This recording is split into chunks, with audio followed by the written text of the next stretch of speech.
Superman. Superman. Superman. James Gunn's Superman. And honestly, I would say I really enjoyed this Superman. I wouldn't say I loved it, but I did like it more than Man of Steel. I liked it more than Superman Returns. Which means I would say this is the best Superman movie of this millennium so far. Which means there's only really been 3 Superman live-action movies to compare with. We have Batman vs. Superman, which is a sequel crossover with the Batman character. We have the crossover movie of Justice League and the Snyder Cut Justice League, but we didn't have another Superman solo movie after Man of Steel. So we had Man of Steel, and then we had the Superman Returns movie, which was following up the Christopher Reeves series of the 70s and 80s. Which means this is the 3rd solo Superman live-action film to my knowledge, unless there are some independent, cheap, made-for-TV live-action films. I'm not counting the TV series, Superman and Lois and all that other stuff. I'm not counting any of that. Just the 3 live-action movies. If I compare those 3, I would say this is my favorite Superman. Actor-wise, personality-wise, just the general look and feel of the character feels like Superman. He just oozes that charisma of that Superman character. When I watch Man of Steel, I have a lot of fun. I enjoyed it. I enjoy the heck out of Henry Cavill as Superman. And had we had a different director, a different person directing Henry Cavill, someone who lets Henry Cavill's passion for the character come through, a better outfit, a better appreciation for the character and his personality and his attention to detail, and not wanting to actually destroy the cities that he's fighting the bad guys in, Henry Cavill probably would have made a fantastic Superman. I just think it was just very poor opportunities and poor timings and poor directing for Henry Cavill's performances. The Man of Steel has a ton of Dragon Ball Z-esque fight sequences that make me very happy. I was grinning like a fool during the entire Zod fight. I was grinning like a fool during the fights with the minions, Zod's minions, when Superman was fighting Zod's minions. I loved all of that. It was very fun, even though everything was being destroyed, crashing, blowing up. Superman throws Zod's face through a building, blows the building the heck up, and just drags Zod's face crushing through the side of a building. The building starts to fall, lasers going everywhere, and it's like Superman has no care for collateral damage. The piling up of collateral is going into the millions and the billions and the billions, and it's like Superman's not even paying attention to any of that, you know. The Superman that a lot of people look up to would probably be closer to this one.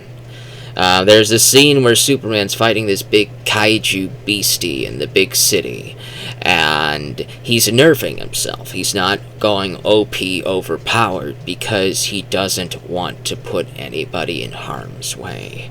He doesn't want to punch the kaiju so absolutely hard that the kaiju goes flying through bunches of buildings. Why? Because there are people in those buildings. He doesn't want anybody getting hurt. Since there's a part where the kaiju starts to stumble and fall backwards, and he's going to fall into this building. And Superman rushes to stop the kaiju from falling over, just to protect the people in the building. There's a sequence where the kaiju's stomping his foot down. There's a squirrel on the floor, and he's about to get crushed, and Superman rushes in to save a squirrel. This is the Superman that I would respect the heck out of. This is the Superman that I would say, yeah, he is a hero, man. This guy is looking out for everybody on top of fighting this big kaiju beastie. He's not even trying to kill it. He's just trying to knock it out so that he could take it somewhere else to study it and maybe release it somewhere safe so he can go have fun. The people in the town can go have fun, and nobody gets to die. Nobody has to die. And that's the type of Superman that I respect the heck out of. That is a great Superman character. That is great attention to detail. I loved every minute of that scene. I love the Justice Gang with Guy Gardner,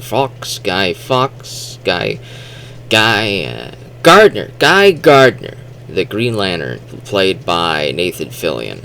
Nathan Fillion voiced Hal Jordan in the DC animated universe, and so he already has a lot of experience playing a Green Lantern. So he knows the oath, he knows all of that. And now he plays Guy Gardner, and he just steps into the role like the role was made for him. He was fantastic as Guy Gardner. The casting in this movie, I would say, is some of the best I have seen in a superhero film. It is spot on for almost everybody. I say almost everybody.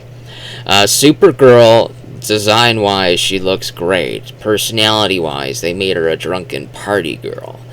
And, I guess I kind of, it's different, but then again, these characters have been rebooted so many times. Superman has been rebooted dozens of times. In comics, in canon, he's different all over the place. There's a time period during World War II where Superman was rewritten. He was no longer an immigrant alien. He was, adopted on Earth. He was conception as soon as the space pod opened. That was when he was born, making him an American hero. He was for truth, justice, and the American way. He was selling war bonds and comics during World War II. He was all over the marketing campaigns for America, America, America, red and blue America, America's favorite son, etc. He was like more America than Captain America at this point. And then they changed him again after a couple decades, and they dropped the American way because that kind of is a little bit of a so it's now just truth and justice again. So the Superman is all over the place. He's been edgy. He's been for the Soviet Union in Red Sun. That's an alternate universe though. But that's the thing with the character. We do all sorts of things with him. So this take on the character is fine. It's fine. I would even say it's refreshing. We had the Christopher Reeves character, which was very, very good. And I think people are just afraid to poo-poo on the Christopher Reeve character simply because everybody else is also equally afraid to poo-poo on it. And so everybody else says, oh, Christopher Reeve's the best Superman ever, the best one, nobody could ever beat him, because they're afraid that their peers would throw shoes at them or something. He would look like the guy in the Tangled movie when all the swords got pointed at him. And so they just say, oh no, Christopher Reeve's the best one, and he never comes close. I like this one. I do think there are a couple of things that they could have done differently with the plot. I think the opening sequence to the movie should have been a prolonged 5 to 10 minute credits. They show the credits of like the director, the producers, and the scenario writers, and music writer, and all that stuff. They show all that stuff in between family videos. Show family videos. Have Ma and Pa Kent be like obsessed with making childhood family videos throughout the 80s and 90s, like families actually did do, and show that. Show them making videos of Clark having show Pa Kent holding the family video camera, and show Ma picking up a baby from a spacecraft. Show Superman through a series of family videos during the opening credits. We don't need the whole origin story movie, but we can fast forward it through these family videos in the opening credits. And in between each segment of family videos, we show Superman also standing up for insert Eastern a Middle Eastern European country that's at war. Bravia, Bologna versus Bratwurst, Avia. Bologna and Bratwurst land. They're fighting, and so these guys are nice people, and these guys are big bad people that Lex is backing, but we don't know Lex is backing them just yet. But then we show segments of Superman showing up to try to stand up for that, and then show Mr. Not Superman guy with the big armored tank guy who beats him up. Show that in between segments of the family videos, as showing Superman growing up as a teenager, winning a trophy, all that stuff. And that I think that adding that as your opening credits would have done wonders for this movie. I think it would have done wonders for this movie. We don't need to see Jor-El and all that other stuff. We don't need to worry about any of that. Just show the family videos, just a few of them, showing him being found, him being raised, and having a birthday, and then maybe getting a trophy, going off to Metropolis, becoming he's to have Ma and Pa Kent with the video camera again, filming him entering the Daily Planet, because they probably definitely would be like that. They probably definitely do that, be supportive of him and all that. And that's the type of stuff that melts hearts. It's the type of stuff that melts even the strongest of hearts. That type of family video stuff at the end of the movie that I was actually in here really, really worked for me. My family did family videos, when I was a child in the 90s. My dad would whip out the big family video camera, would record stuff on tape. We got a bunch of family videotapes of my first birthday, of my brothers and their stuff. There's a lot of stuff that a lot of families did back then that feels relatable, that makes this Superman that is so alienly above everybody be one of the most relatable people to anybody who watches that. I thought those family videos was one of the greatest ideas that James Gunn could have ever done. It really sold me for the character. It really, really made me feel for him. I just feel like you should have put some of those at the beginning to maybe get people acquainted with the character and the story and the others and the big military conflict and all of that stuff, so that people can get introduced in a faster way. Maybe it would add maybe 5 to 10 minutes to the runtime, but hey, a 130-minute movie isn't that bad. It really isn't. So just add 5 to 10 minutes to that opening segment, do that, and I think you would have had a much better film on your hands. I love Crypto the Super Dog. I loved it, every scene with him. He's awesome. He's very cute, adorable. I'm a big dog man. I'm a big dog fan. I love dogs. I love to see the dog. When I was a kid, we used to have this big Mastiff. He was a huge little boy. He was a huge man, and he thought he was tiny. And he would always jump on me and knock people over because he thought he was smaller, but he was so huge. And when seeing Crypto, he doesn't even know his own strength, knocking Superman. I love it. I love seeing that. Crypto is great. I loved it. The casting for the rest of the characters, Jimmy Olsen, Lois Lane, both of them, fantastic, perfect, spot-on casting. I'm very glad to see they cast somebody with reddish hair for Jimmy Olsen. Yes! We don't need to wipe away more redheads. Keep them in there. They're good. They're okay. I like Jimmy Olsen's side arc. He's got a story here. He's actually detrimental to saving Superman at the end of the movie, rescuing him from Lex Luthor's big super prison and all that stuff. And the Justice Gang with we have Guy Gardner, we have Hawkgirl, love Hawkgirl, and then we have Mr. Terrific. I didn't know who Mr. Terrific was. I didn't even think it was playable in Lego Batman 3. And Lego Batman 3 had a bunch of obscure characters. I don't know if it had Polka Dot Man, but it had Condiment King. Yeah, Lego Batman 3 had Condiment King. But I don't think it had Mr. Terrific. I'd have to double check. I would love to play Lego Batman 3 again. Just get disappointed all over again to not have an open world Gotham City to explore and just have these tiny ring lantern worlds that are just very small, and I wish they were bigger, and I just wish there was more to do. It just makes me think, yeah, you gotta get Lego supervillains for that. And yeah, it is what it is. It is what it is. The movie itself, though, look, I think that James Gunn really does well with this. I think he made the right choice with expanding the cast, making this feel like a big, broad, lived-in world. I like that he kept the villain focused on Lex Luthor. He didn't pull the Spider-Man 3 problem. He kept it focused on one villain and then his henchmen and his, tiers of villains. You get the big main villain, played excellently by Nicholas Hoult. I think this is my second favorite Lex Luthor. I would almost say third. He's very close with the guy in Superman Returns. But that guy, I can't even remember his name.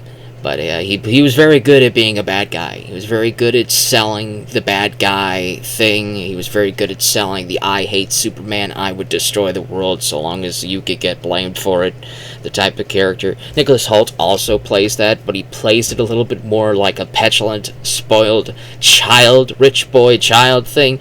Lex Luthor in the TV series was buff. He was like a gym rat buff type of build character, but he was also a genius.